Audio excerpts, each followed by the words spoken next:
Hello everybody, welcome back to the Lahti file. Last week, at the end of chapter 10, Monroe and Ms. Virolainen were being chased by people in two jeeps.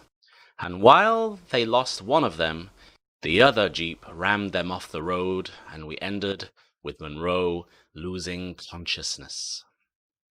So this week, we continue with chapter 11. Chapter 11. In the sauna.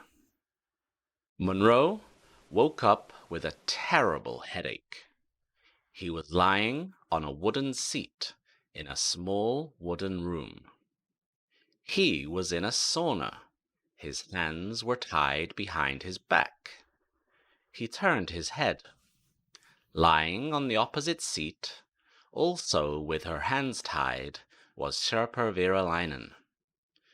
Her eyes were closed, and her red hair lying across her face. Monroe called her name. She moved and opened her eyes, only a little at first, but then wide as she remembered what had happened. "Where are we?" she asked Monroe.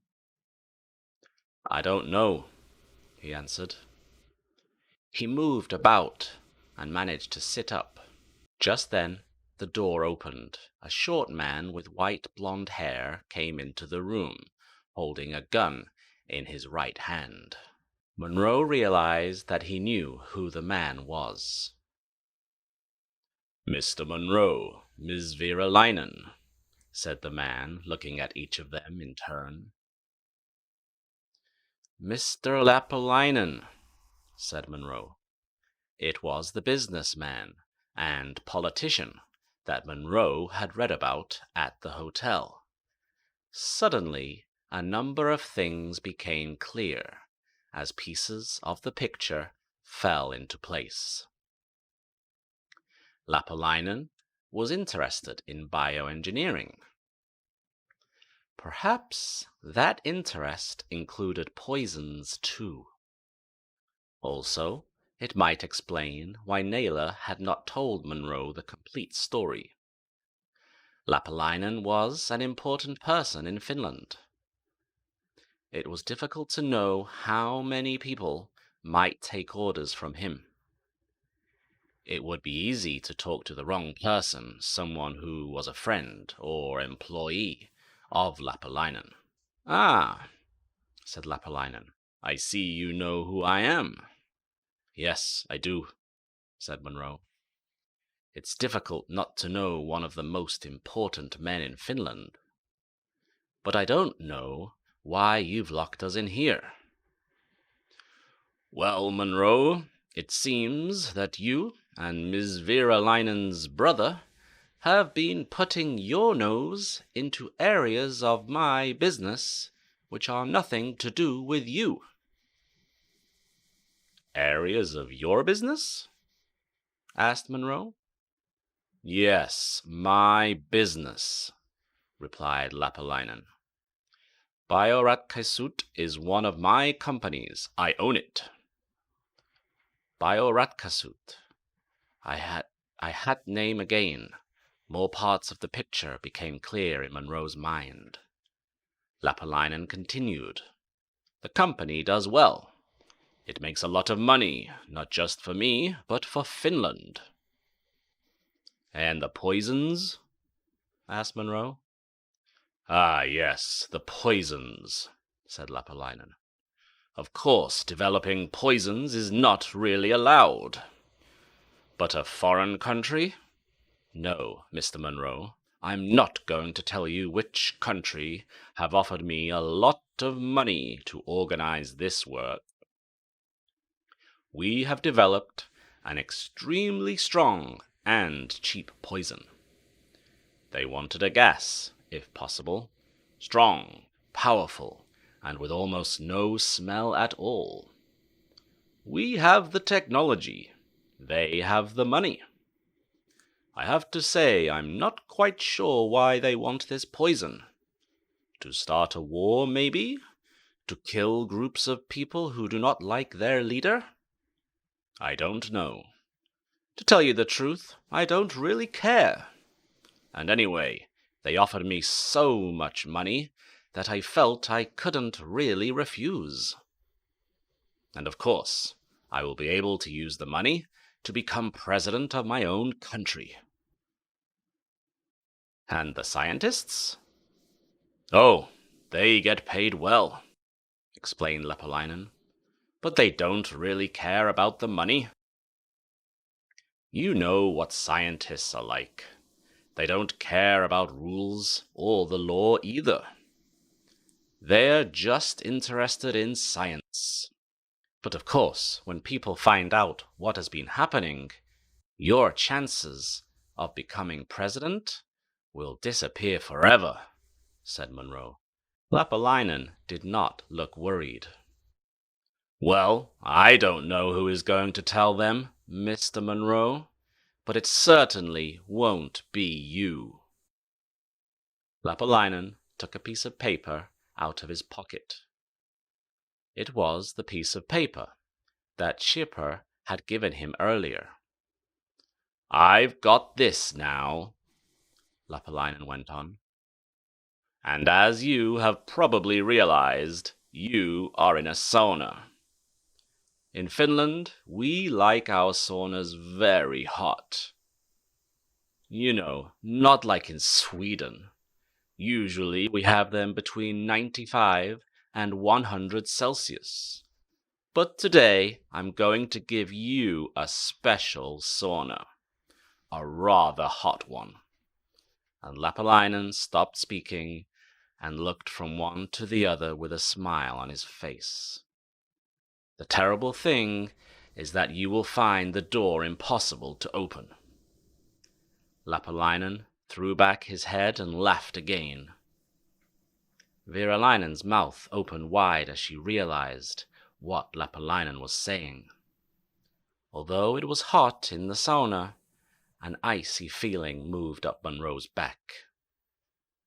So, finished Leppäläinen, it is beginning to get nice and warm in here. Goodbye, Mr. Monroe, Ms. Veeraläinen. I don't think you will be telling anyone about my business any more. He turned and left the room. There was a little window in the door. Monroe could see Leppäläinen through the window, checking that the door would not open. As soon as he had disappeared, Monroe spoke. Quick, get over here with your back to me. Let's try and get our hands untied. Veeraläinen sat up and moved across to where Monroe was sitting. But it was difficult to reach each other's hands. The temperature was beginning to rise, and Monroe could feel the sweat on his face. Let's stand up, said Veeraläinen. It might be easier. They stood up back to back.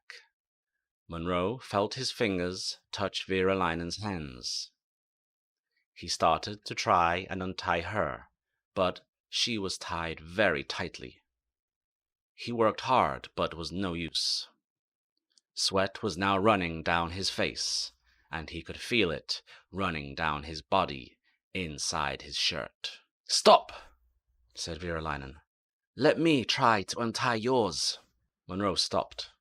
He felt Veeraläinen's fingers working behind him. The temperature continued to rise. Leppäläinen had only left 10 minutes ago, and already Monroe felt as if he was burning alive. His shirt was dark with sweat. He could hear Veeraläinen crying as she pulled and pulled with her fingers. I think it's coming, she said. I think I've got it. Monroe felt her pull once more, and then suddenly his hands were free. He quickly turned round to untie Veeraläinen's hands. Her face was red. Her hair was wet with sweat. Monroe's hands were shaking, but now that he could see what he was doing, he untied her hands in only a few seconds. He turned and threw himself against the door, but it didn't move at all. Quickly, he started to break off a piece of wood from one of the seats in the sauna. Help me, he said. Virolainen took hold of the piece of wood too, and together they pulled at it. Suddenly there was a crash, and it came off in Monroe's hand. He turned to the door, and, using the piece of wood, he hit the small window again and again, trying to break the glass. Virolainen sat back against the wall, unable to do anything. "Come on, break!" shouted Monroe at the glass. On about the 10th hit, the glass started to break. Monroe hit it harder, and finally it broke. Welcome cold air filled the sauna. Quickly, Monroe knocked out the broken pieces of glass and put his hand through the window, reaching the other side of the door. Saunas don't usually have locks. They don't usually need them. But Lapalainen had put a large and heavy piece of wood against the door to stop it opening. Monroe could just reach the wood, but he could not move it. He tried moving it to the left, and then to the right. It still did not move. The sauna started to get warm again as Monroe's arm was stopping cold air from coming in through the window. Monroe moved his hand as far as he could to the left and then hit the wood as hard as possible. He felt it move. He hit it again, and again, and again. Monroe could feel blood running down his hand. Finally, there was a crash. The wood fell to the floor and the door shot open. They were free. Monroe carefully put his head outside, looking both ways and expecting trouble.